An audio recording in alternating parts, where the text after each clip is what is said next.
Hello there. I hope that you are safe and well. Today is a very exciting day because we are continuing our 4-part series of transformational change. This is obviously a monumental time for all of us regarding change and the need for transformational change. We've kicked off our 4-part series last week with part 1, individual transition and change. In this video, we will address part 2, steps to developing an effective change leadership strategy. And then next week, we'll address the pitfalls to avoid in leading change successfully. Lastly, we will address in that 4th week the ways to increase change maturity throughout our organizations. So today's topic is very important because any change management starts with a change strategy that comes from leadership. If the change strategy is faulty, any attempt to effectively manage that change will encounter problems. The change leadership strategy is the foundation of the house that is built through change management. If you've ever seen a structure built before, then you know that a faulty foundation will lead to critical problems throughout the building of that structure. So there's 9 very important elements to address when developing the change leadership strategy, and we're going to get into those right now. So number 1 is understanding your burning platform. That's the reason why you need to make that change happen. Understand the burning platform and, metaphorically speaking, how much fire really and truly actually exists. The burning platform is the largest reason for the change. It implies that there's serious danger if that change doesn't happen, and that obviously if it does happen, it's going to be significant benefit. Number 2 is ensuring that the vision and related goals for that change are clear to you and clear to everyone who is going to need to be a support in making the change happen. Borrowing from the wise words of Cotter, there are certain checklists that are needed to ensure that your vision is clear and it makes sense. So making sure your vision is clear and it makes sense includes ensuring that it's simple to understand and it's clearly focused on a specific direction or thing. It is communicable.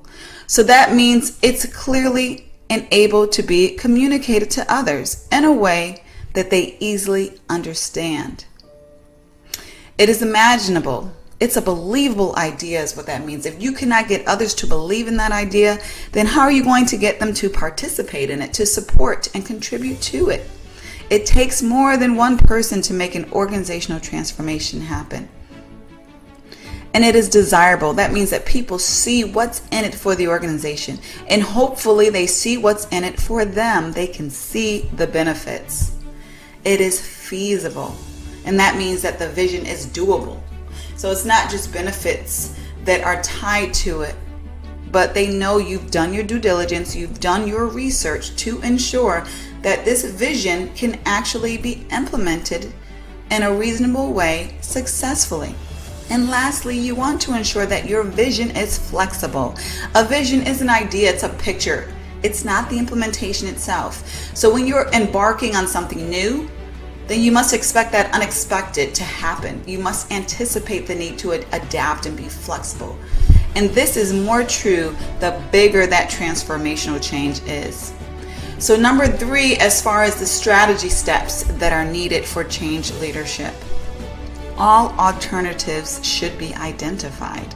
Sometimes as leaders, we want to know exactly what we want to do, and we don't want to see any B or C option.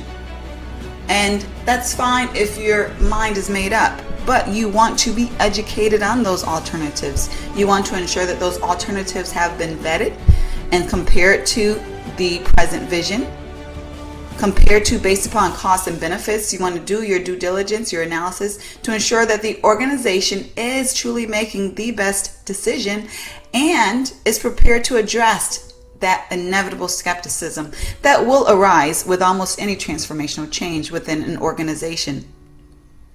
Number 4, the sponsors for the transformational effort need to be identified, present, powerful, and known. So these sponsors are champions, and they are heard in order to gain influence and to gain support that is going to be needed. For an organization to make a change that affects the entire workforce, sponsors need to lead that change. Those sponsors need to be well respected, have authority within the organization. Such important authority often includes positioning authority, like a COO, for example, financial authority, like a CFO, or a leader with a significant P&L to support. In this sense, the people respect different elements of authority, and that will help to gain the support that is needed, especially from SMEs throughout the organization, and to buy the right resources that will be needed. The presence of the right sponsors in a change effort can and often will make or break the success of a change. Number 5 in change leadership strategies is the potential investment is very clear.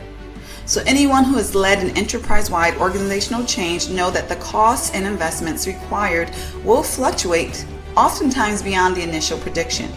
So this is why the agile approach is often so popular. However, when we do our due diligence, we can often be at least in the ballpark of what the cost will be. We want to ensure that those investments are aligned with the ballpark costs of what the change will require. And of course, contingency resources are always beneficial for anyone leading transformational change. Given that, we want to understand what the investments will be that are going to be necessary for the change to happen.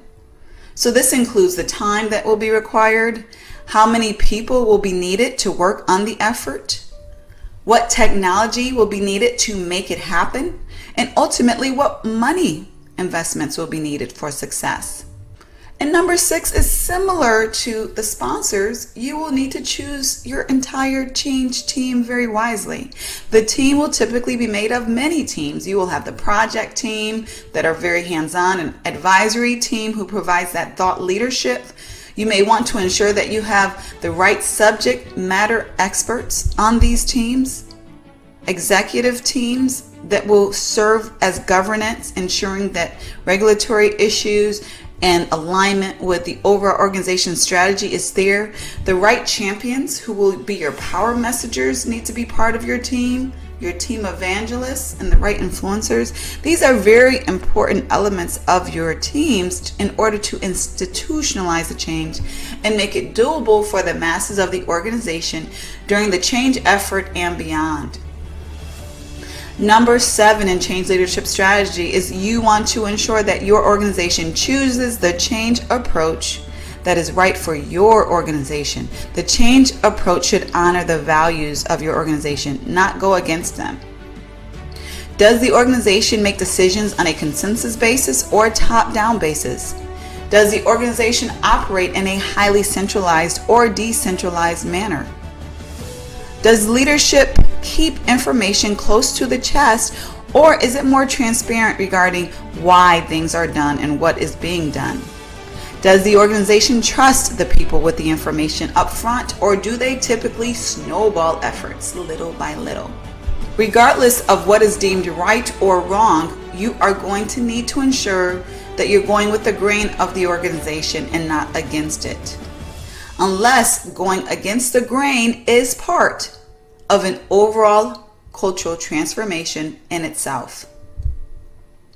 Number 8, like the approach, timing needs to reflect what is doable within the specific organization, its culture, and capacity. The timing should take the level of change maturity of the organization in consideration.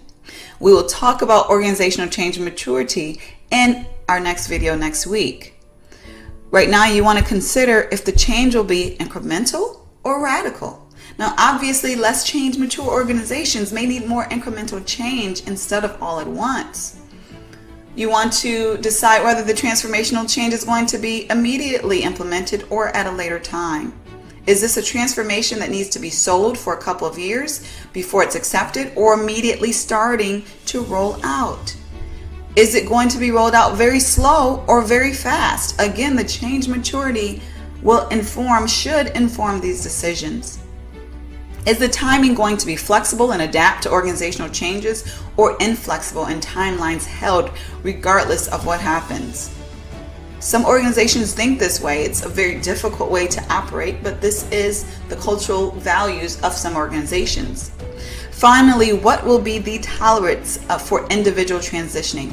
How much patience will be given for individuals to adapt attitudes and or new capabilities that will be needed for this transformational direction? These are timing approaches that you want to have clear in your change leadership strategy. And finally, number 9, what assumptions can you make at the front end of the change effort? The more assumptions that you understand about what's going on and what's going to happen, the more prepared you will be.